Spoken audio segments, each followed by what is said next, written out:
सबसे इम्पोर्टेंट इसका बेनिफिट जो आपको मिलता है वो आपकी बॉडी में इलेक्ट्रोलाइट बैलेंस और हाइड्रेशन स्टेटस इंप्रूव होता है। नींबू पानी अगर आप स्पेसिफिकली एक चुटकी उसमें काला नमक या पिंक सॉल्ट ऐड करके और थोड़ा सा शहद डाल के इस्तेमाल करते हैं तो वो आपका एक नेचुरली इलेक्ट्रोलाइट ड्रिंक बन जाता है। ठीक है, तो इसका मतलब है इंस्टेंट रिफ्रेशमेंट भी मिल रही है आपको और आपके लिए इंजॉयमेंट भी है।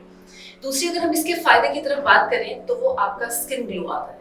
देखिए, नींबू में कुदरत ने विटामिन सी का बड़ा अच्छा एक कंटेंट रखा है जो एक एंटीऑक्सीडेंट है। वो आपकी स्किन को नेचुरली ग्लो करता है, आपको हीट रैशेस से बचाता है और आपकी बड़ी अच्छी सी ग्लोइंग अपीयरेंस आ जाती है, स्पेसिफिकली जब आप दिन में 1 से 2 दफा नींबू पानी का इस्तेमाल करते हैं। तीसरी अगर इसके फायदे की तरफ बात करें तो वो डाइजेशन इश्यूज और वेट मैनेजमेंट में आता है।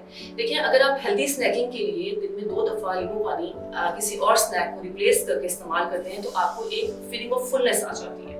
आप बहुत हद तक अननेसेसरीली स्नैकिंग से बच जाते हैं और उसके साथ साथ आपको वेट मैनेजमेंट में बड़ी हद तक हेल्प मिल जाती है जब आप अननेसेसरीली स्नैकिंग नहीं करते। और सबसे इंपॉर्टेंट चीज ये कि कुछ लोग जिनको कॉन्स्टिपेशन का या डाइजेस्टिव इश्यूज हो तो अगर थोड़ा सा मिंट डाल के लेमन वाटर का यूज करें तो उनकी डाइजेस्टिव सिस्टम को बड़े हद तक हेल्प मिल सकती है इससे।